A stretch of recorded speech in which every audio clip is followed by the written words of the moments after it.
The Russian military on Sunday conducted and reported a test launch of an intercontinental ballistic missile designed to carry nuclear warheads from a new nuclear submarine. This comes as tensions are high between Russia and the West over the war in Ukraine.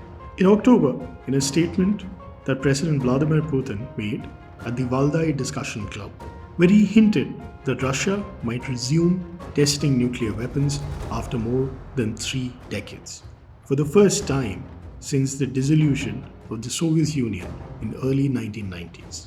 The Imperator Alexander III strategic missile cruiser that fired the Bulava missile from an underwater position in Russia's northern White Sea and hit a target in the far eastern region of Kamchatka.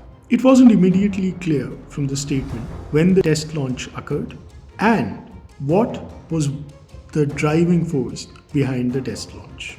The Imperator Alexander III is one of the new Bore-class nuclear submarines that carry 16 Bulava missiles each and are intended to serve as the core naval component of the nation's nuclear forces in the coming decades. According to the Defense Ministry, launching a ballistic missile was the final test for the new vessel, after which a decision will now be made when should it be inducted into the fleet. While all of this was going on, a new blog post was put up by SIPRI, that's the Stockholm International Peace Research Institute. The research trio of Dan Smith, Wilfred Vann, and Matthew Bunn have to say this. This unhelpful move seems to have more to do with geopolitical signaling than with nuclear weapon development. It is questionable whether Russia could learn much of significance from test explosions of nuclear weapons, given the data accumulated from the 715 nuclear tests conducted by the Soviet Union from its first nuclear test in 1949 to its last in October 1990. Russia's robust program of modeling and testing without nuclear explosions since then has continued unabated. Russia's suspension of the Treaty on Measures for the Further Reduction and Limitation of Strategic Offensive Arms, termed New START, in February of 2023, and President Putin's intention to do this may be to generate alarm and uncertainty among states supporting Ukraine in its defense against Russia's invasion. Similar motives appear to lie behind other statements made by Russian officials over the past 18 months, as well as the Russian decision to transfer non-strategic nuclear weapons to Belarus over the summer of this year. However, neither the announcement nor actual withdrawal from the CTBT, that's the Comprehensive Test Ban Treaty, would change the fundamental calculus of nuclear threat and risk because they would not modify Russia's incentives, nuclear doctrine, or the nuclear force posture. The same can even be said of a nuclear weapons test, despite its heavy significance as a political symbol and the risk of environmental effects that it is going to bring in its wake. The question here is that Russia has been at war and has had a huge problem in financing itself post-sanctions. So how is it conducting arms testing? How is it able to still have a nuclear posture and a nuclear force? These are very important questions, and today we try and understand what could be going behind this. There are 4 possible scenarios. Scenario 1. Russia is spending over $300 million a day to fight a war. But for much of 2022, when these sanctions were in place, it was earning $800 million a day from energy exports. Number 2. There are 49 countries that have sanctioned Russia in some form or the other. They account for 60% of the world's economy. However, there is still the 40% of the world economy that has not sanctioned Russia and is very happy to do business with Moscow, albeit at a huge discount for what Moscow exports, which is energy.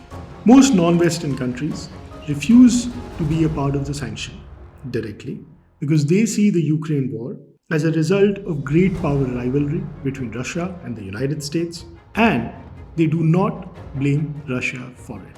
Number 3. The Russian government has been preparing and planning for this war for many years. We have to go back and remember that annexation of Crimea, which started all of this, happened as far back as 2014. The most important thing and the last thing that people forget is that Russia is a dictatorship. It is not a kleptocracy as people would have you believe. Putin values national power over personal wealth. The oligarchs, the people who have benefited from Russian munificence, have lost a lot from their net worth. Some reports say they have lost half of their net worth, some say they've lost 70% of their net worth, but of course we don't know the details and the figures accurately. Very few have publicly criticized the war, and those who have, they are no longer alive.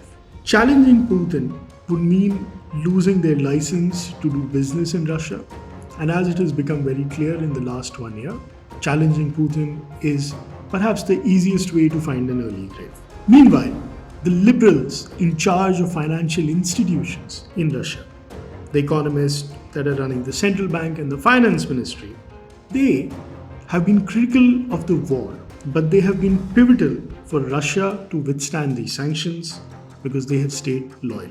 Financial Times put it best: Putin's technocrats saved the economy to fight a war they opposed. In all of this, we have to take a step back and get two economic historians of Russia who have looked into how Russia has managed to always wage wars by using what they describe as a Ponzi scheme. These two economic historians are Professor Christopher Hartwell and Paul Valla. Writing in the conversation, they find that the Russian economy has always struggled when it gets into empire building. This is an important and interesting article because they look at the Ponzi model or the Ponzi-like scheme that funds land grabs and military expansion with government borrowing through bond issues, taxation of newly acquired territories, and bond repayment by a government now overseeing a more geographically extensive state. It's an article worth reading and would be definitely recommended. If you want to read the article, you can find it in the hyperlink below. Please do so. The Russian ability to seemingly absorb massive shocks since February 2022, as we have already pointed out, are in large part due to the producers, the borrowers, and the people in the Russian economic scene. They have grown accustomed to the milder sanctions that began in 2014 with the initial invasion of Ukraine and annexation of Crimea. One of the largest drivers of economic performance has been that Russian government has taken it upon itself to try to keep the economy afloat.